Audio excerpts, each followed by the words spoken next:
This is a good list that I've put together, inspired by a couple of others and my own contribution, and I'd like to share this list with you. First, learning the power of purpose. A person who has purpose in their life, they have something to go for, some meaning. One writer described it, for some people it becomes a magnificent obsession. And for you and I, maybe it doesn't need to be that dramatic as a magnificent obsession. But it has to be something that does something to us, something that pulls us, especially into the future. You know, there are many influences on us. One is the influence of the past. Some people are always pulled back by the past. Some people are always pulled aside by the distractions. But here's what's powerful. If you have a list of high purpose in your life, it pulls you toward the future. And the more powerful the purpose is, the stronger it pulls. And here's the other great advantage if you have purpose for the future. It pulls you through all kinds of challenges and all kinds of difficulties. If you don't have these strong purposes for the future, it's easy to get swallowed by a bad day. It's easy to be almost annihilated by a poor month. And it's easy sometimes to almost disappear beneath the waves of a year that goes backwards if you don't have something to pull you beyond that year. So if you want something to pull you through all kinds of challenges, all kinds of difficulties, and things that come at you, you got to have something on out there, beyond today, beyond next week, beyond next month, beyond this year, that pulls you into the future. And the clearer it is, the stronger it pulls. The more dynamic it is, the more it affects your life, your spirit, your heart, your soul. It also creates imagination. It gets your mind working on how to achieve that purpose. And if your mind will work, and if your heart works, and if your spirit works, and if you have good input, like good ideas, I'm telling you, there isn't anything you can't accomplish. So that's one of the great powers that'll make a variable of you, and that is purpose.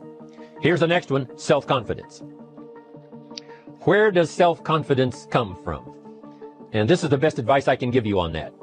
Not neglecting, first of all, the small daily disciplines. Self-confidence really comes from feeling good about yourself. And one of the best ways to feel good about yourself is at the end of the day to know that you poured it on. You did your best. If you conducted a meeting, you did the best you could. If you made a phone call, it was the best phone call you could possibly make. If you wrote a letter, it wasn't a casual letter, it was your best letter.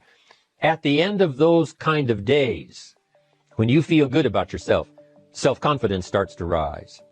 You know that if you can have this kind of a good day, you can have another one the next day, and those days become the weeks become the months, and the month becomes a powerful year. Self-confidence comes from the lack of neglect. If you will not neglect to do the small daily disciplines, that's where self-confidence comes from. Part of good health is self-confidence. I know I'm going to be healthy. I take the Herbalife products. I eat the apple a day. I walk around the block. I do the jogging on the beach.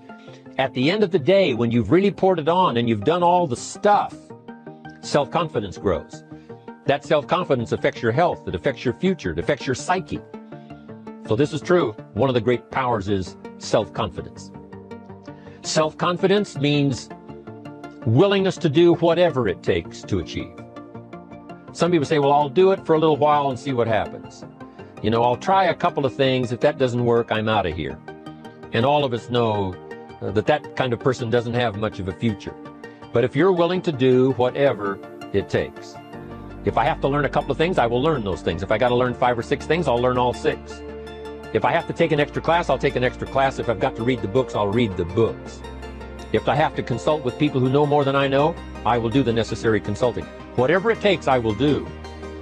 That starts to develop unbelievable self-confidence. Self-confidence also comes from the ability to rise above your circumstances. To rise above what happens, the petty little things, the discouraging things that would sink everyone else's ship except yours, that would cause someone else to quit early in the day, but you keep going. That kind of willingness to overcome all circumstances, whether it's the little challenges or the big challenges, if you're willing to do that, I promise you, this kind of power will work for you, and in you, the variable, it'll make a difference. The third on the list I had was enthusiasm. And here's what I wrote about enthusiasm. Enthusiasm that's powerful is mostly enthusiasm that is enthusiasm inside, 90%, 10% outside. We all know what the enthusiasm is like when somebody lets us see their enthusiasm, which is like the 90%, and only 10% of it is inside. But the enthusiasm that really affects people is not just being loud, but the enthusiasm that runs deep, the enthusiasm that comes from deep inside, created by self-confidence, created by purpose, created by genuine willingness to help other people. That kind of enthusiasm, knowing that you're going to get the job done, knowing you're going to affect people, knowing you're going to have testimonials flowing in from all kinds of directions. That kind of enthusiasm. A lot of it is quiet. A lot of it is unheard. And the 10% that's heard, it rings a bell. People call it genuine enthusiasm because they know that what you say in the outward display of your enthusiasm is only a small tip of the iceberg of the enthusiasm you feel inside that really motivates you to do the best job you can. Next on my list to help you become the powerful variable is expertise. Wanting to excel in all of the skills and settling for nothing less than an outstanding performance. If you're willing to be the best in your field, if you're willing to demand of yourself excellence in skills, to be the best that you can possibly be. In the training, do the best you possibly can. In doing a workshop, do the best you possibly can. Developing the skills of using your personality, developing the skills of language, developing the skills of influence, developing the skills of organizing. If you're willing to be an expert in all of the skills, Herbalife has the way for you to invest those skills and not only make a handsome living, not only make a lot of money, but if you would so desire and if it would be your purpose, a chance to make your fortune. Expertise, excellence in skills. Here was the next one on my list, making a powerful contribution to you, the variable, and that is preparation. Well prepared. And preparation, of course, involves a whole lot of things. A big share of our life is preparing, getting ready. When we go to the first grade in school, we're just preparing for the second grade. After we've finished 2 grades, the 2 grades prepare us for number 3. Sometimes it seems like a long, excruciating time. And the time will just seem like it'll never come when we can finally have the performance that we really want.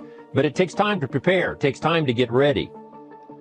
And the decisions you make in the preparation time, those are the decisions that last for a lifetime. Preparing to have a good day. It's that preparing, maybe the night before, maybe the couple of days before the day that you're going to put everything together. The preparation for a meeting means that you've taken it serious. The preparation for doing a workshop means you're serious about the workshop. You want to make the best contribution. That kind of preparation is important. But here's preparation that's very vital, and that is to prepare yourself for success. Life seemingly does not wish to waste success on the unprepared. Life says, why waste a fortune on this person?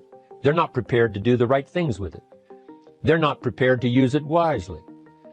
If a fortune was bestowed upon this unprepared person, it would probably be wasted. The people that could have been touched won't be touched. What could have been done won't be done because this fortune will have been wasted on the unprepared person. So not only look for fortune, not only look for the promise, but prepare yourself and ask of yourself, what can I do to make myself ready? Because remember, life was designed not to give us what we want, not to give us what we need, but life was designed to give us what we deserve. Every value in life must be paid for, and those that pay are the ones that get it. It says those that give receive. Someone says, I wish to receive, I wish to receive. You don't have to concentrate on receiving. Just become a good giver. It says those that search will find.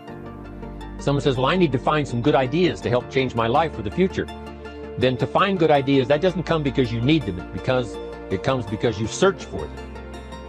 If you want good ideas, you got to go after them. You got to go to the class, you got to go to the workshop, you got to go to the training, go to the book. right? You got to go to the journal, right? Go where good ideas are being taught. Go searching, go looking, because good ideas are not going to be wasted on those that are not seeking, searching, well prepared. So, prepare yourself to be ready for fortune when it comes, to be ready for challenge when it comes, to be ready for opportunity when it comes. Opportunity comes along and passes by the person that is not well prepared. I want to prepare myself this year for next year. Yes, I wish to be effective this year, but I'm also thinking of ways, how could I be better? How could my ideas be more powerful? How could they be sharper, more clear? How could I reach some people next year that I perhaps can't reach this year? I haven't reached deep enough into my own soul to affect some people. Some people just pass by and say, hey, what a good speech. But how could I make it stronger than that, deeper than that, more powerful than that? I cannot be as powerful as I could be next year. You know, you can't go to the 10th grade in the 5th grade. You just got to go through the grades. But the more you are prepared, when the 10th grade finally comes, now you can cash in and get 2 times, 3 times, 5 times more value from it by being prepared. I want to do my best this year for Herbalife, but I also want to get ready for next year, 1999. And then when the year 2000 comes at the turn of the century, I want to be well equipped by language, by instinct, by temperament, by personality, by influence, to really be valuable the year 2000, 2001, 2, 3, 4, 5. That's my goal. I'm sure it's your goal. Now here's the next one. There's great power in self-reliance. Self-reliance means you simply look mostly to yourself. It would be nice if someone just gave you this, gave you this, gave you this. It would be nice if everyone did their job exactly as they're supposed to do it. But here's what you've got to do. Primarily rely on yourself. Primarily say, I'm the person responsible. And I will learn the necessary skills so that I can help people learn their skills. If I need lots of people to do certain things to build my organization, that is what I must have. But I've got to be the final backstop. I've got to be the final one that people can rely on. So that if this is missed and this is missed, I can catch up. I can fill the gap. I can do the job. We have to do it when we conduct meetings. We have to do it when we conduct training. We have to do it when we're in a class of just a few. What someone might have missed, we're there to fill in. Self-reliance. Primarily, we're learning to count on yourself. So that you can do this. Never complain and never explain. Here's the next key power, and that's image. There's many parts to image. The image that others see you as, the image you have with other people. And it's very important how other people see you. If they don't see you as a leader, chances are they won't pay attention. If they don't see you as being in control, chances are they won't have the trust. If they don't see you as knowing where you're going, what you want to accomplish, they probably won't follow.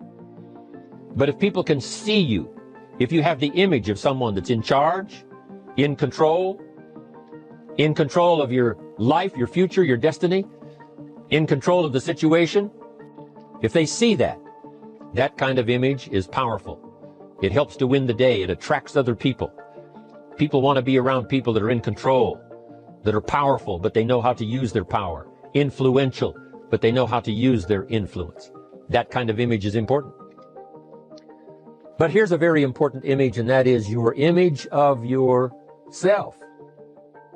The way you dress, the way you talk, the way you think, your capacity for learning, all of that is an important image that you have of yourself. The image that you have that if it needs to be learned, you could learn it. If there's a book that needs to be mastered, you could master it. If there's a skill that needs to be learned, why couldn't you get busy now and learn that skill? That kind of self-image, that I am continually trying my best to be the best I can. Because one of the most important places you have to look is into the future, yes.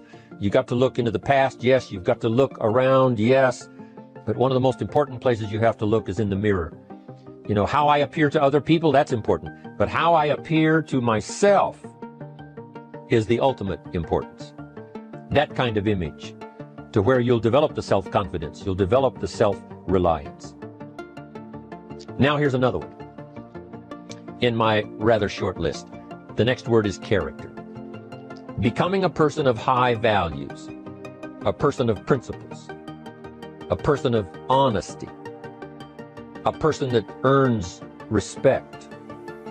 That kind of character. It took character when Mark started to put the marketing system together. How can we have a system that will build in the integrity, that people will know that if this happens, then this will happen, and if this goes wrong, here's the way to fix it? Unless you have the principles and the character and the integrity to put together a viable plan for a wide variety of people, then the system is not going to last very long. And I've been around long enough, and I'm sure you have been around long enough to see a lot of systems that got started, but they failed. And the reason is because they were not constructed with integrity. They were not constructed with character. They were not constructed with doing the right thing. They might have been constructed to take advantage. You know, cash it out as quickly as possible and leave. Mark was involved when others took advantage of him all those years ago before Herbalife. When someone took advantage and didn't have the character, didn't have the principles, and didn't have the character to stay, the character to see it through, the character to do the right thing. So this is important, to develop the character within yourself, that people see you as honest, as fair, willing to do the right thing, willing to be helpful, but always willing to walk the center line, not to pass the line. When we come to an opportunity like Herbalife, especially multi-level network marketing, it is so dynamic, it is so powerful, and it is so possible in fortune making that sometimes people want to speed up the process by cutting the corners, by neglecting to do the right things, you know, to cheat a little here, you know, cross the line just a little bit, because then, you know, it'll grow faster and you can cash in quicker. Not necessary here. Doing Herbalife right will build your fortune longer and stronger than trying to cut the corners and not doing it right. If we'll have the integrity that Mark had when he started it, and keep perpetuating that we will do the right thing by the marketing system, the right thing by a distributor who has a customer and they take care of that customer belongs to that distributor. That kind of integrity in the marketing system, the kind of integrity we have among each other, the kind of character we have to rely on each other, because here's what we cannot do. We cannot do this by ourselves. Mark's got to count on me. I've got to count on Mark. We've got to count on the president's team. The president's team has to count on the chairman's club for advice and counsel. We have to count on the millionaire team, the tabulator team, the world team. We've got to count on the distributor. We've got to count on the distributor giving the right message to the potential customers. We've got to count on the distributor giving wise counsel to the new recruit, teaching them the right way, the Herbalife way, the principled way, the character way. Vitally important. Building and developing your own character. Now here's another one. It's called self-discipline. Self-discipline, all of us have a challenge with that. Because sometimes it's easy, and especially if you're working hard, doing the best you can, it's easy sometimes to let up and let it go. But remember, so many people, especially now that we're as big as we are around the world, are counting on what we do. At home office, they have to be careful. They have to be disciplined. It's easy for the person who ships the product from Herbalife, says, oh, well, I'll wait until tomorrow to ship it. And then they go home and sleep like a baby. But the distributor who's waiting for that product doesn't sleep that night, or doesn't sleep when the product doesn't show on time. But if everybody will have the discipline to say, I will do the best job I can. I will make mistakes, of course, because we're all human, but I'll try to remedy those mistakes and do the best job I can. That kind of self-discipline that understands how important your part is in all of the functions that work. Coming to work on the set here, HBN, there's so many people that play a part. And each one of the parts that are played is necessary to put on the broadcast, make it viable, make it real, make it powerful. Any couple of them missing, and it would be a disaster. But all of it put together, and it works like a charm. Each person developing the self-discipline to do their part, do their job. Here's one more, and that is the power of extraordinary performance and demanding of yourself excellent results. This is so important. If you want to live extraordinary, you must do extraordinary. If you want an extraordinary income, you must do extraordinary things. If you want an extraordinary fortune, you must go with the demands of what it takes to have that fortune. Mark has made such a fortune, it's almost beyond comprehension what the numbers really are. But guess what he has the satisfaction of knowing? He earned it all. If he'd have been lax in the performance, Herbalife would not be here these 18 years later. Herbalife would have been a footnote in multi-level history. But because he performed year after year, the 3rd year and the 5th year, and the 7th year and the 10th year, and the 12th year and the 15th year, and now performing well in the 18th year, I'm telling you, that's what makes it such a viable fortune for Mark personally, of course, because he did the job. If we would ask of ourselves that kind of performance, and you've got to ask it of yourself. You know, I can't ask it of you. I would try to inspire you. I would try my best to share with you what it might taste like, what it's like to finally make your fortune. It happened for me. But here's what you must do. You must demand it of yourself. Society does not demand that you not have a heart attack. But if you want to escape having a heart attack, you must demand it of yourself. Society doesn't demand that you take Herbalife and improve your health. You have to demand it of yourself. Society doesn't demand that you jog around the block every morning. But if you want good health, you must demand it of yourself. Society doesn't demand that you read a couple of books a week and improve your intelligence and your knowledge. That you must demand of yourself. Society does not demand that you build a financial wall around your family nothing can get through. That's not a demand of society. But you must demand it. If you wish it, you must demand it of yourself. Society doesn't demand that you learn a list of 10 skills in order to ensure your own future and the future of your family. Society doesn't demand it, doesn't require it. It is not a law. But if you want the benefit, you must demand it of yourself.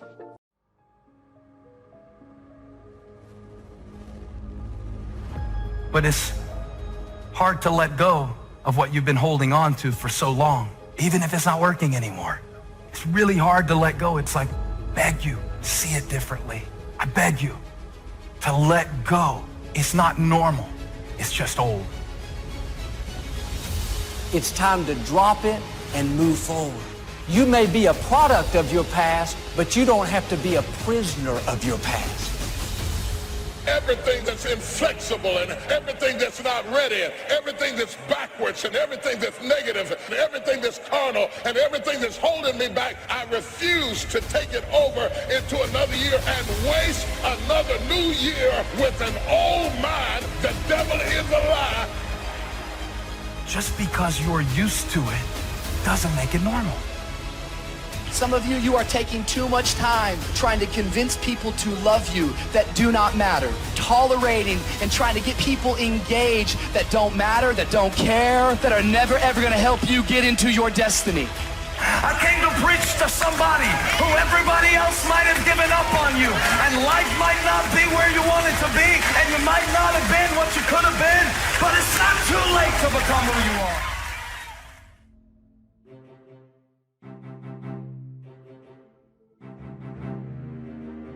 See, many things we don't do because, in fact, we want people to like us. There's some necessary losses in life. When you decide acting in your best interest, you're going to lose some friends. Everybody's not going to approve of you. There's some people that won't like you. Who do you think you are? You're arrogant. What do you think you can do? You're selfish. Thanks, I got that.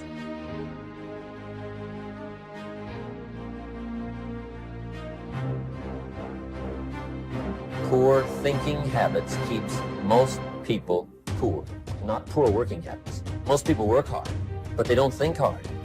The mind is like a factory, a mental factory. And whatever you think about all day long pours ingredients into this mental factory. And that's what builds the economic, social, financial fabric of your life. As you think, so you become. Program your mind, because all that you will do or not do, have or not have, accomplish or not accomplish will be a direct derivative of what's going on inside of your mind. So if you don't get clear thinking on an issue, you won't be able to develop in that area. Look at somebody say it's time for a change. Well, what stops us? What stops us from making the changes that we need in our behavior, in our situation? It's the mind.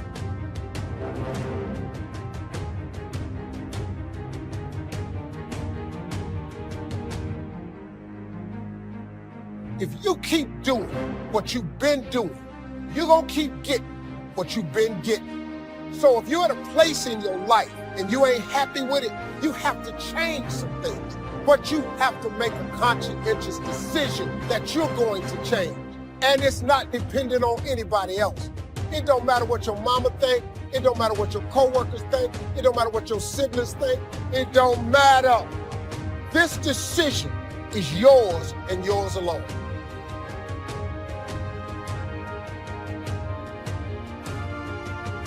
People want to know how to stop the laziness, and they want to know how to stop the procrastination.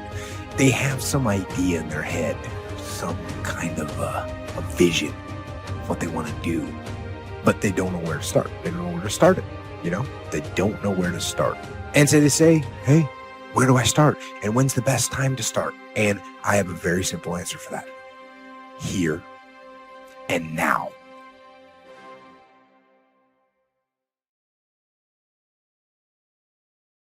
God may be giving you more to work with than what you are working with at this time. You may have far more things that you can potentially do than what you're doing right now. That's why I don't like to hang with low-thinking people, because they'll make you underutilize what God has given you.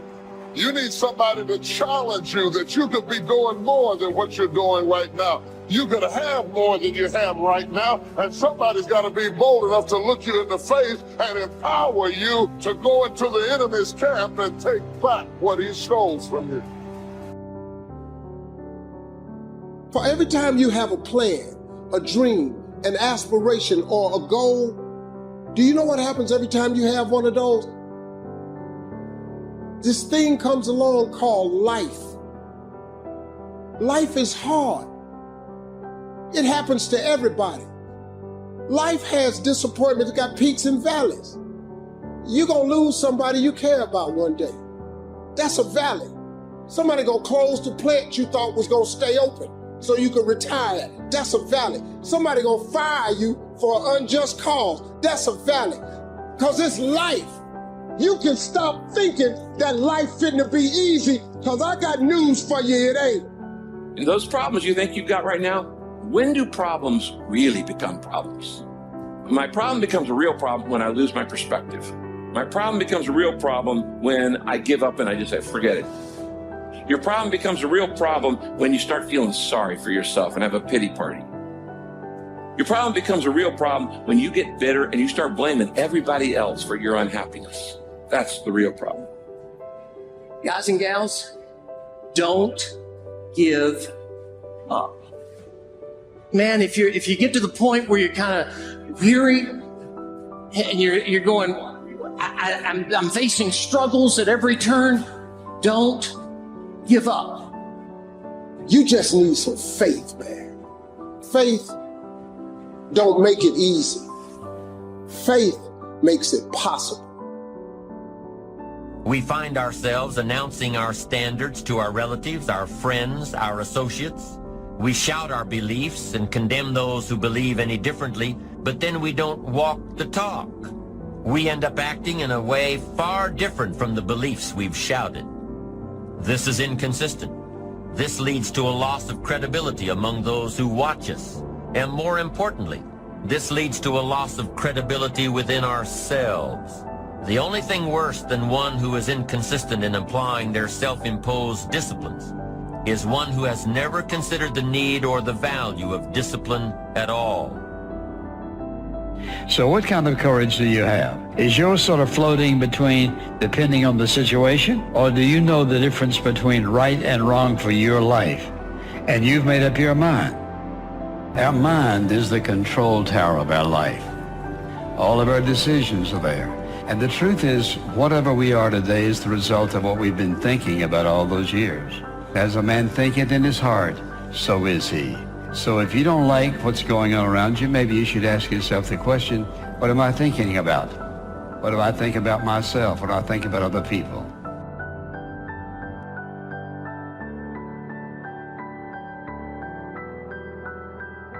I want you to ponder these 4 questions. Here's the first one, and that's why. Why pay the price? Why work this hard? Why go this far? Why try to learn this much? Why try to do it all? Why try to see it all? Why try to have it all? Why study? Why put yourself out? Why try to take on this much responsibility? Why develop yourself to the full? Why try to become all that you can possibly become? Why try to earn as much as you can earn, share as much as you can share, develop every skill you possibly can, see every human you possibly can, go to every class you possibly can, touch everybody you possibly can? Why do that much? Why go that far? Why share that much? Why give that much away? Why try to see everything? Why try to do everything? Why try to become everything? That's a good question, why? And you're the only one personally that can answer that question for yourself. You've got to have your own list of whys. Work on your list of whys. One of the big thrusts for success is to come up with a strong enough why. In leadership training, here's what we learn. If the why is powerful, the how is easy. But if the why isn't strong, if your goals aren't powerful, if the vision isn't clear, the old prophet said, without a vision we die, without a vision we perish, without a dream we're nothing. From the movie The Professionals, it said, we joined because we believed. We stayed because we were committed. We left because we were disillusioned, but we came back because we were lost. Without a dream, we are nothing. I'm asking you to sit down with your family and develop a dream strategy. I'm asking you to make a list of what you want. What kind of health do you want? What kind of skills do you want? What kind of income do you want? What kind of gifts do you wish to bestow? What kind of power would you like to have? What kind of influence would you like to have? I'm asking you to go home and work on the why. I'm asking you to have a vision. Now, here's number 2. Here's another good answer to why. It's the second question. Why not? Why not see how much you can earn? Why not see how much you can learn? Why not see how many skills you can develop? Why not see what kind of person you can become? Why not see what kind of influence you can have? Why not see how many people you can rescue from oblivion? I want you to establish some of your goals. I want you to give thoughtful consideration to your goals. And why not? If a farm boy can wander out of Idaho and finally arrive at this extravaganza, why not you? If we've got good health for many, why not the rest? If it's happened for you, why not others? And why not you? I want you to take that personal. Why not? Why not? You've got to stay here till you go. I mean, what else are you going to do? Why not see how much you can do, how far you can go? Now, here's number 3. Why not you? I wish I could say that to each of you individually, but it would take a couple of lifetimes to sit down and talk with each of you individually. But I would rather do that. I'd rather sit down and talk with you and your family with the fire burning in the living room than to be standing on this platform. That's my true desire. I'd love to talk to you and your children face to face. That's what I'd really like to do. I'd love to spend a couple of days with each of you personally and pour out my heart, my soul, what's going on in my head, what's going on with me, see if we couldn't connect and find something valuable. But time doesn't permit for us to have those intimate conversations and get to know each other that well. So I've got to do it from up here. But I want you to take it personal. And my personal question to you is, why not you? You've got the brains. You can make decisions. You can study the plan. You can change your life. You can grow immensely in the next few years. You can make your dreams come true. You can build a financial wall around your family nothing can get through. You can become healthy. You can become powerful. Why not you? And I'm here to say that I'm ready to pledge my support to make your personal dreams come true. I asked the question, why not you? But I'm not going to ask it and just walk away. I'm going to ask it and walk with you. And now here's my last question. My very last question on the questions to ponder is, why not now? There never was a better time. And what a time now for us to take this dream and not let it die. Take this dream and give it life. Take this dream and breathe into it your own personal spirit until finally it becomes a flame that burns around the whole world. Let's go do it now. What we think about is really what controls us. This is a control tower, that everything else is a result of how we think. And we can't control everybody else in control of all of our circumstances, but we are going to respond to circumstances in one way or the other. And so what you have to ask is this: what is it that determines what I think? This mind of yours controls everything else in your life. Are you satisfied with your life as it is? Are you? Is your life giving you what you want? If you had your life to live over again, could you have done more than what you've done thus far? When I ask audiences that, most people agree, yes, I could have done more. I know I could have done more. I've wasted a lot of valuable time. You're going to lose something, lose money. You can recapture that. Don't lose time. You can't get that back. But I think being grateful probably is number one. If you've got a job, you got to be grateful. See, this is the greatest job in the world. Even if it's a transitional job getting you where you want to go, you got to be grateful.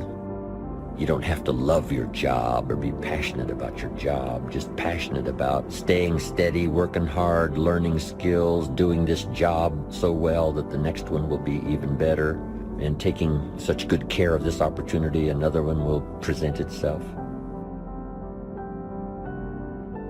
What's next for me? After all of this, I don't think that things just happen. I believe that they happen just. We have a mindset. We don't want to be the same coming out of this. That you want some radical change. That this could be a major defining moment for you. A day that turns your life around. If you have an extreme desire to wish to be successful, so you can accomplish all you wish to accomplish, be as generous as you'd like to be as strong as you'd like to be. And I think if you say you have to find your passion, people find that a little bit confusing. Where would I find it? And what could I be passionate about? I guess you could start with saying, I'm passionate about providing unusual success for myself and for my family. Then I think the key is to let what you want to accomplish, let that grow. Where at first this is as far as you can see, but if you'll do that, you can say, wow, maybe I could multiply by 2, by 3, and expand my vision, accomplish a lot more.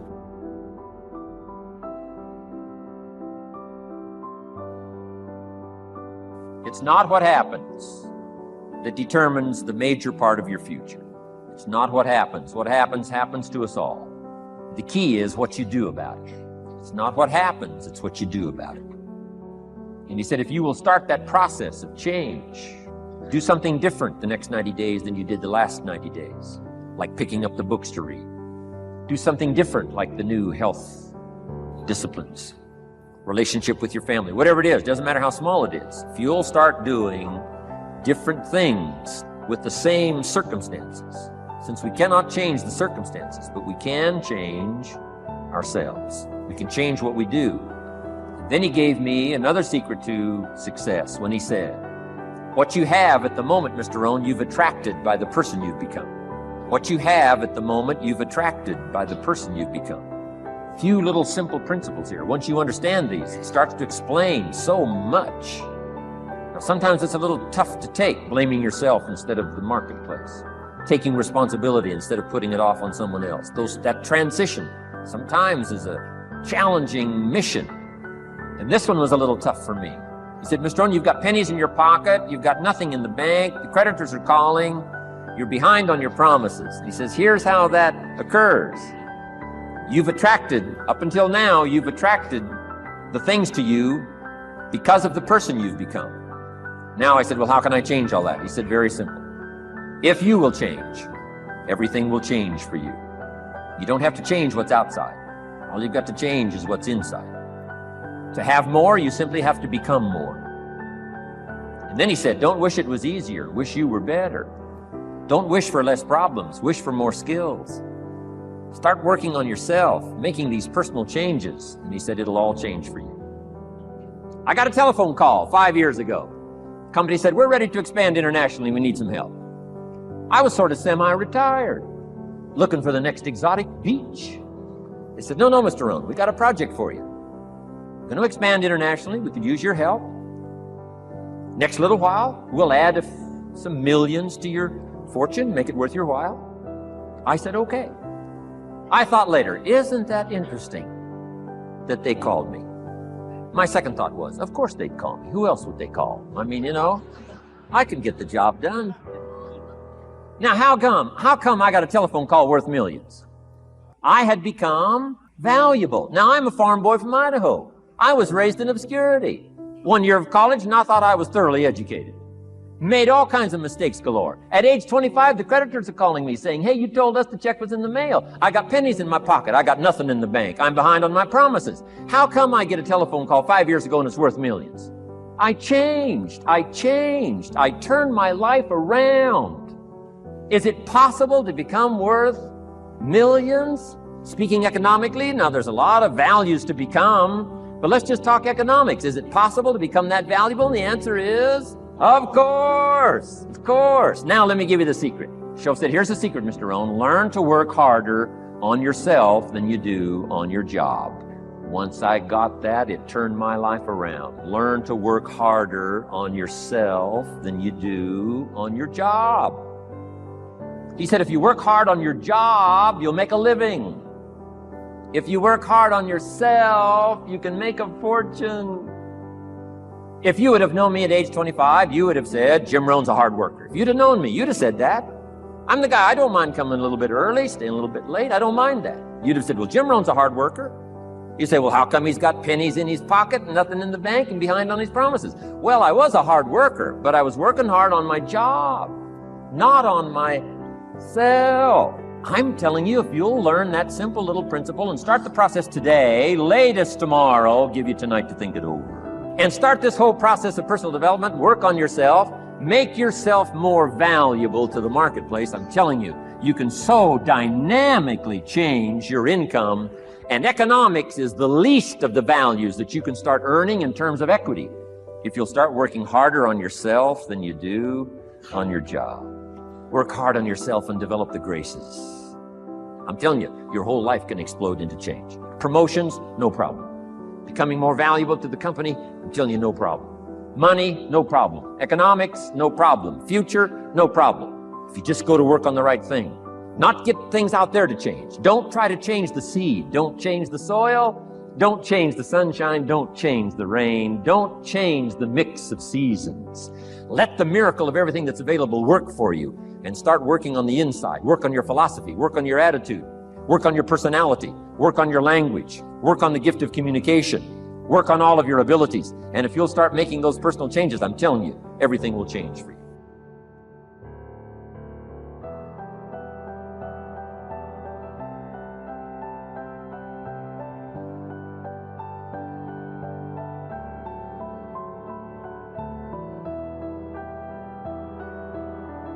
Need a little pick-me-up today?